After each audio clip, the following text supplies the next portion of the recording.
Hi students, நீங்க இப்ப பார்த்துட்டு இருக்கிறது 12th standard NCERT CBSE syllabus chapter 2 inverse trigonometric function அதுல exercise number 2.1.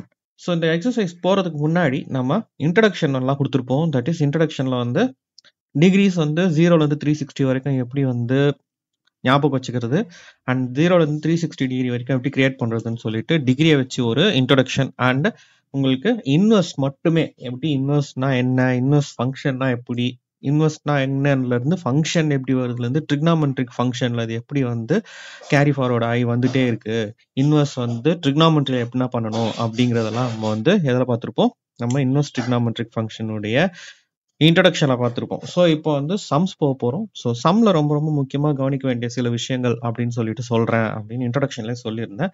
ஸோ சம்முன்னு வரும்போது நமக்கு இந்த இன்வெர்ஸ் ட்ரிக்னாமெட்ரிக் ஃபங்க்ஷனில் முக்கியமாக கவனிக்க வேண்டியது என்ன அப்படின்னா, என்ன ஃபங்க்ஷனும் ஆல்ரெடி நான் இன்ட்ரடக்ஷனில் சொன்ன விஷயம்தான். இப்போ வந்து சைன் அப்படிங்கிறதுடைய ஒரு 30 டிகிரி அப்படின்னா அது என்னவா இருக்கும், நமக்கு தெரிஞ்சது 1/2ன்னு போட்டிருப்போம்.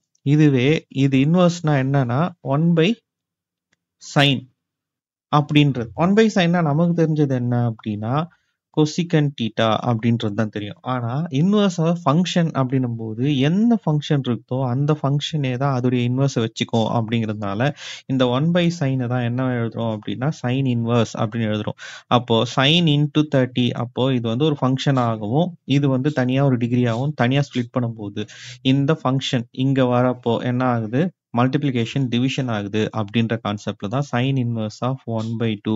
அதுக்கு தான் என்ன வருது, சைன் இன்வெர்ஸ் ஆஃப் 1/2. இங்க பேலன்ஸ் என்ன இருக்கு, 30 டிகிரி இப்படி பாக்குறோம் இல்லையா. ஸோ இந்த 30 டிகிரியை தான் என்ன பண்ணிருப்போம், நம்ம ரேடியனுக்கு மாத்துறது அப்படின்னு சொல்லிட்டு இன்டூ 5/180 அப்படின்னு போட்டிருப்போம். ஸோ 0க்கு 0 கேன்சல், 3க்கு 8 கேன்சல் பண்ணா 6.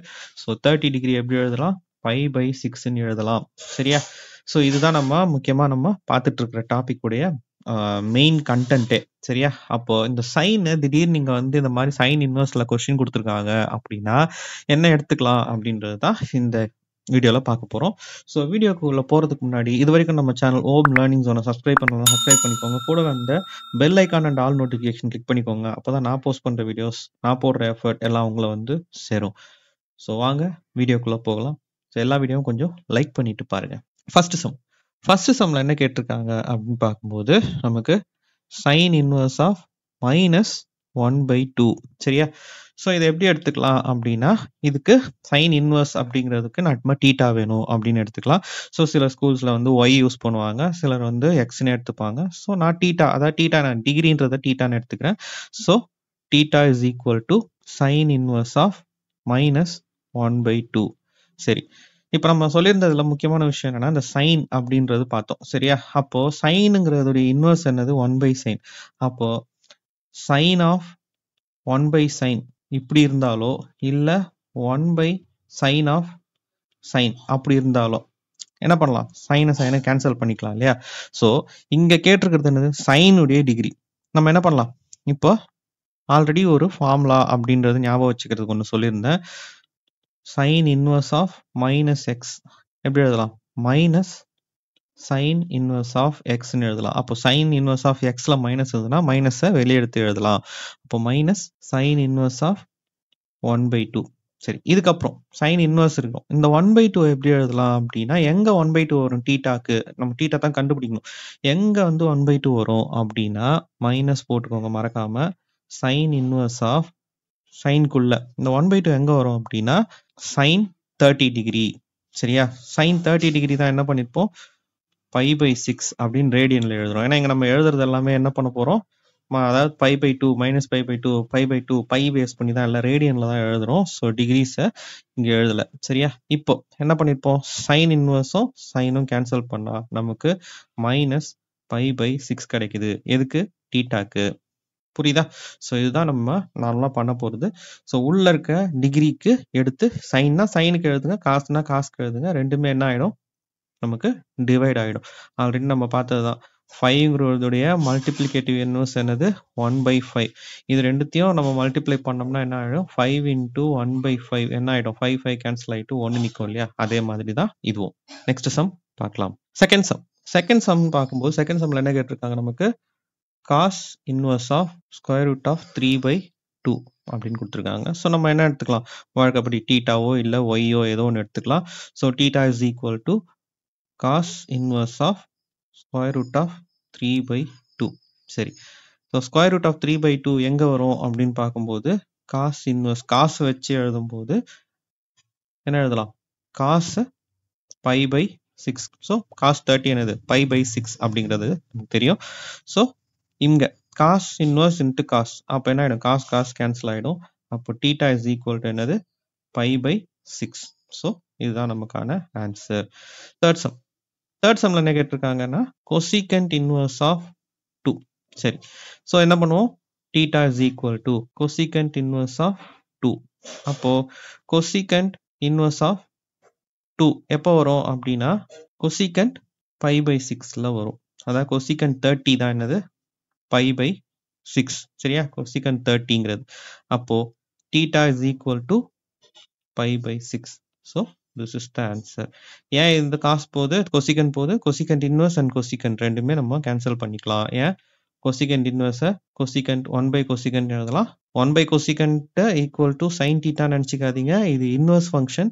ஸோ எந்த ஃபங்க்ஷனோ அதோடைய இன்வர்ஸ் மட்டும் தான் இன்வர்ஸாகவே இங்கே இருக்கும். அதை ஞாபகம் வச்சுக்கணும், மறக்கவே கூடாது. சரியா, ஓகே. நெக்ஸ்ட் ஃபோர்த் சம்ல என்ன கேட்டிருக்காங்க, tan இன்வர்ஸ் ஆஃப் -√3. சரி, இப்போ tan இன்வர்ஸ்க்கு என்ன பண்ணலாம், theta is equal to tan inverse of -√3. இது வரைக்கும் முடிஞ்சா, இதுக்கப்புறம் theta is equal to tan inverse of -√3 அப்படின்றதுக்கு முன்னாடி tan என்ன பண்ணலாம், tan inverse of -x is equal to -tan x இல்லையா. ஸோ -tan இன்வர்ஸ் ஆஃப் √3 எழுதிக்கலாம். அடுத்தது theta is equal to -tan inverse of √3 எப்போ வரும், டேனுக்கு 60க்கு வரும் இல்லையா. ஸோ tan π/3, tan 60 என்ன π/3. அப்போ தெரியலனா 60 டிகிரி இன்ட்டு π/180 போட்டுக்கோங்க. ஸோ ஒரு 0க்கு ஒரு 0 கேன்சல் பண்ணிக்கோங்க. 6 இங்கே 18 அடிச்சோம்னா 3 டைம்ஸ். ஸோ π/3 வருது இல்லையா. ஸோ எனக்கு டிகிரி வந்து டிகிரியா தெரியும், 30, 60, 19 தெரியும்னா அதை போட்டு என்ன பண்ணுங்க, π/180 மல்டிப்ளை பண்ணீங்கன்னா நமக்கு இந்த மாதிரி கிடைச்சிரும். ஸோ நம்ம கிடைச்சது என்னது, π/3 கிடைச்சிருக்கு. ஸோ அதனால tan 60க்கு π/3 போட்டிருக்கேன். So theta is equal to இங்கே மைனஸ் tan, அதாவது tan இன்வர்ஸும் ப்ளஸ் tan இன்வர்ஸும் போயிடுச்சுன்னா பேலன்ஸ் மைனஸ் இருக்கும், அப்புறம் π/3 இருக்கும். ஸோ இதுதான் என்னது பிரின்சிபல் வேல்யூ ஆஃப் என்னது நம்மளுடைய, இது எங்க இருக்கு, -π/3 லைஸ் பிட்வீன் டேனுக்கு எங்க இருக்கு, -π/2ல இருந்து +π/2 வருமா, கண்டிப்பா. இந்த பிராக்கெட்டுக்கும் வித்தியாசம் சொல்லியிருக்கேன். க்ளோஸ்டு பிராக்கெட்னா கட்டமா இருக்கும், ஓப்பன் பிராக்கெட்னா இப்படி இருக்கும். ஓப்பன் பிராக்கெட்ல ஸ்டார்டிங்கும் எண்டிங்கும் மட்டும் என்ன பண்ணிடுவாங்க, எக்ஸ்க்ளூட் பண்ணிடுவாங்க, மீதி இருக்க உள்ள இருக்க டேர்ம்ஸ் தான் எடுத்துப்பாங்க. ஸோ -1/2 அதாவது -π/2 எக்ஸ்க்ளூட் பண்ணிட்டோம்னா -π/2க்கு அடுத்தது -π/3 கண்டிப்பா இருக்கும். சரியா, ஸோ நெக்ஸ்ட் சம் பார்க்கலாம். ஃபிஃப்த் சம்ல கேட்டிருக்காங்க அப்படின்னு பார்க்கும்போது cos inverse of -1/2. cos inverse of -1/2 வழக்கமா என்ன பண்ணுவோம், theta is equal to cos inverse of -1/2. சரியா, சரி. இந்த மாதிரி வரும்போது cos வரும்போது என்ன சொல்லியிருந்தேன், cos inverse of -x அதை எப்படி எழுதலாம், π minus cos inverse of x ன்னு எழுதலாம் அப்படின்னு சொல்லியிருக்கேன். சரியா, அப்போ இதை எப்படி எழுதலாம், வெளியே எடுத்து எழுதும் போது மைனஸ் எடுத்தோம்னா π minus cos inverse of 1/2. இப்போ என்ன பண்ணலாம், π minus cos inverse of cosக்கு எப்போ 1/2 வரும், cos π/3 வந்தா, π/3னா என்ன, cos 60, cos 60 தான் என்ன 1/2. அப்புறம் இந்த காசும் கேன்சல் ஆயிடும். So π minus π/3. இப்போ என்ன பண்ணலாம், எல்சிஎம் எடுத்தோம்னா இந்த 3π minus π/3 is equal to என்ன வரும், 2π/3. So this is the answer. எது, theta is equal to, therefore 2π/3 comes under, எங்க வரும், lies 2π/3 lies between cosக்கு என்ன இருக்கணும், 0 to π இல்லையா. So 0 to π. So 0 and π included அப்படிங்கிறதுனால இங்க என்ன பண்றோம், நம்ம பாக்ஸ் bracket போடுறோம். So this is called closed interval. ஓகேவா, நெக்ஸ்ட் சம்ல என்ன கேட்டிருக்காங்க, tan inverse of -1 கொடுத்துருக்காங்க. ஸோ என்ன பண்ணுவோம், theta is equal to tan inverse of -1. So formula என்ன தெரியும் நமக்கு, tan inverse of -x is equal to minus tan inverse of x. அப்போ என்ன பண்ணலாம், theta is equal to minus tan inverse of 1. tan inverse of 1 எப்போ வரும், அந்த tanல 1 எப்போ வரும், tan 45. tan 45 என்ன, pi by 4 இல்லையா. சரி, எனக்கு டிகிரி ஞாபகம் வரல அப்படின்னா திரும்பியும் sin 45 தான் 1 எனக்கு தெரியும். sin 45 into pi by 180. Okay, so 45ல 180 டிவைட் பண்ணோம்னா 45 2s are 90. So 45 4s are 180. So pi by 4 answer என்னது, நமக்கு pi by 4 இருக்கு. அதனால தான் டேனுக்கு இங்கே pi by 4 போட்டிருக்கோம். இங்கே மைனஸ் tan இன்வர்ஸும் டேனும் கேன்சல் பண்ணிக்கிட்டோம் அப்படின்னா என்ன வரும், நமக்கு மைனஸ் pi by 4. சரியா, எப்போ tan இன்வர்ஸ் வந்து -1 எப்போ இருக்கும், -pi by 4. -pi by 4னா என்ன, -pi by 4 லைஸ் பிட்வீன், என்ன கொடுத்துருக்கு நமக்கு tan பார்க்கும்போது open bracket -pi by 2 to +pi by 2. So இதுதான் என்ன பிரின்சிபல் வேல்யூனா, இதுக்குள்ள வரணும், ஃபங்க்ஷனில் ரிப்பீட்டேஷன் இல்லாமல் இருக்கணுன்றதை நம்ம ஆல்ரெடி பார்த்துருப்போம். 1 to 1 and on to வந்து சாட்டிஸ்ஃபை பண்ணுற மாதிரி பார்த்துருப்போம். ஸோ ஃபங்க்ஷன்ஸை பற்றி நல்லா தெரியணும்னா ஃபர்ஸ்ட் சாப்டர் நல்லா பார்த்துட்டிங்கன்னா இதில் ஃபங்க்ஷன் ஏன் இப்படி நம்ம இதை எடுத்திருக்கோம், இந்த ஃபங்க்ஷனில் இந்த வேல்யூஸ் மட்டும் எதுக்கு நம்ம கரெக்டாக பர்டிகுலராக செலக்ட் பண்ணியிருக்கோம் அப்படிங்கிறது க்ளீனாக தெரியும். ஸோ அடுத்து நெக்ஸ்ட் சம் பார்க்கலாம்.